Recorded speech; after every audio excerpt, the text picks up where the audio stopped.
Backyard Kimchi, May edition. Let's see what's growing. Carrots need thinning. That's good. Check out this absolute monster of radish. Excellent. And this onion chive needs a haircut. All right. Ended up not giving the chives very much of a haircut because of all this wonderful greenery on the radishes and the carrots. What I'm going to do is cut the greens off, give them a rough chop, and get them started salting, and then let the root vegetables soak until I'm ready to clean them up and chop them. Kimchi often includes green onions. I will be using chives instead today. Flowers of chives are totally edible, and we'll add some pretty color. I'm going to cut the greens just as close to the root vegetable as I can. Oops. And then, as I said, give them a chop. Yes, they've been a little bit nibbled by bugs. Bugs are not here, so this does not bother me particularly. Radish leaves and carrot greens are both edible and ridiculously nutritious. So all of that is going into the kimchi. Not too worried about a fine dice here because once these are salted, everything will be a lot smaller. Once the greens are all assembled, we cover them generously with preferably with non-iodized salt.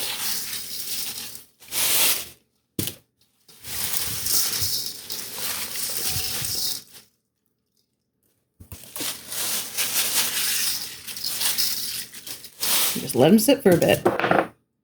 Now let the root vegetables soak in water until I am ready to deal with them. It'll also help loosen any remaining dirt and soften the roots that I'm going to want to take off. Right, periodically, every half hour, 40 minutes, whatever, come back and turn your kimchi. You notice that the leaves have already really shrunk down. Those leaves have shrunk down is because the salt is drawing the water out, which is exactly what you want. It's going to soften and start to break down and ferment the leaves. Those are continuing to have the water sucked out of them by the salt. I'm going to start processing these root vegetables. Not really needing to do a lot here. I'm going to take off some of the ends, some of the finer roots.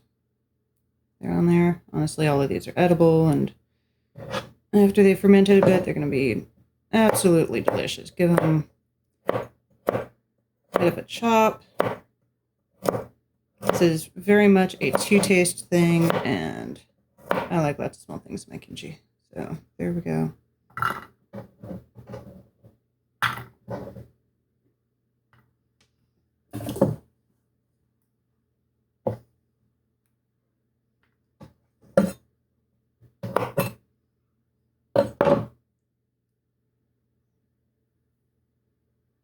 I think a little bit of rustic adds to the charm.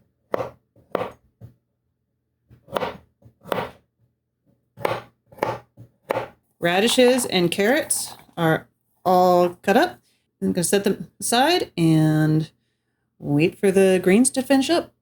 This is what is left of the original greens that I started salting. Now we rinse and squeeze.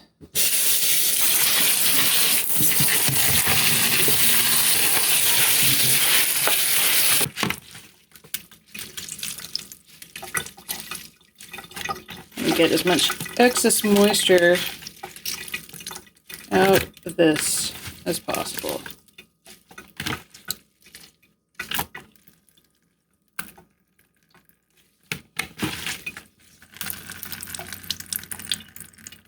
Now we're going to let these guys sit and contemplate their future while we prepare the kimchi paste. If you're intimidated by kimchi, don't be. Let me show you how easy it is.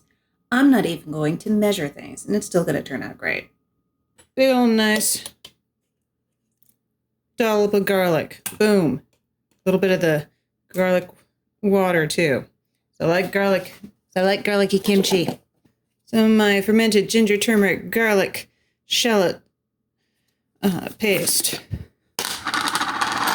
Nice big dollop of that. Boom.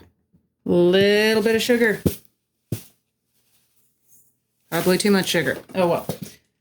Healthy amount of fish sauce.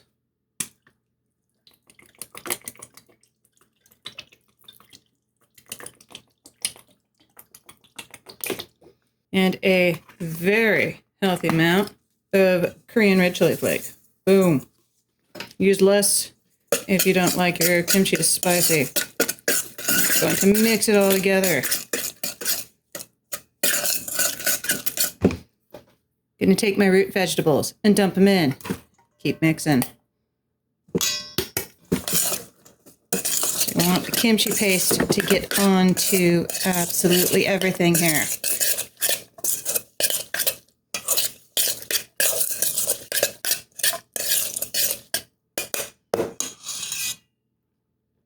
All right, added in the greens. Put on a glove so that I don't stain my hand red and yellow.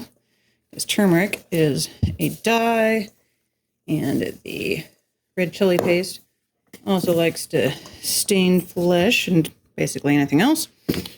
Anyway, goal is to get the kimchi paste to touch absolutely every bit of the kimchi so it can do its good work. Make sure that everything is thoroughly mixed and incorporated here. Probably use tongs here, but honestly, I prefer the hands-on approach. You got a clump of vegetation, a couple of leaves together, shred it, make sure that radishes or whatever else mixed in. And once you feel like everything is nicely mixed up, I have this fermentation container. You can use basically any plastic container you feel like, as long as it is not reactive, by which I mean not metal, so clay or plastic, it's pretty ideal. The nice thing about using a glove is that I can just do this with my fingers. Make sure that all of this lovely, lovely kimchi paste makes its way into the fermentation vessel. Then it's all in there. I put this on. Give it a nice healthy squish. Now, ideally, there will be a little bit of moisture coming up, which there is. I'm actually going to add just a little trickle of water. Make sure that I've got enough fermentation liquid to do the job here. Yeah, that looks good. It's been about 3 days, and my kimchi is fermenting beautifully. Let me show you what it looks like. Now, it doesn't look like much because it's all squished down, but let me show you the point of this device here. See, when the kimchi ferments, it creates gas bubbles, and you want to periodically push down and get rid of the gas bubbles. And when you do that, it smells amazing, by the way. So let's reveal this lovely, colorful kimchi. I'm going to put some in a bowl and take a taste. Okay, this is what we've got. What's really interesting is that the radish basically changed its color. So this, I'm pretty sure, is a piece of radish. You can see it basically looks the same as this carrot now. It smells amazing. The greenery is all lost its structure here, which was expected.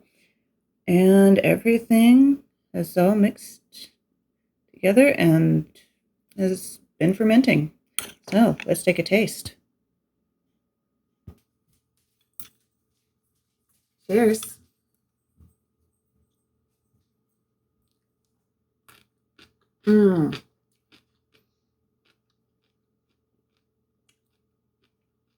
That is good stuff. I could seriously just eat this with a spoon. This batch is very crunchy. I guess some of the chive leaves, perhaps, or some of the other greenery, like the stems, retain some of its crunch. Kimchi always seems to have such wonderful personality. It's part of why I love making it. Happy with this batch of kimchi. It came out a little bit saltier than usual. Maybe I didn't get all of the salt off of it, but it's crunchy and it's a little bit spicy, but not too spicy. Got nice onion flavor. And yeah, the flavors just really came together during the ferment to make a really lovely batch of kimchi. That is the Backyard Kimchi for May. I hope you enjoy this. And if you enjoy this video, please like and subscribe and leave a note in the comments to tell me about your kimchi adventures. See you next time.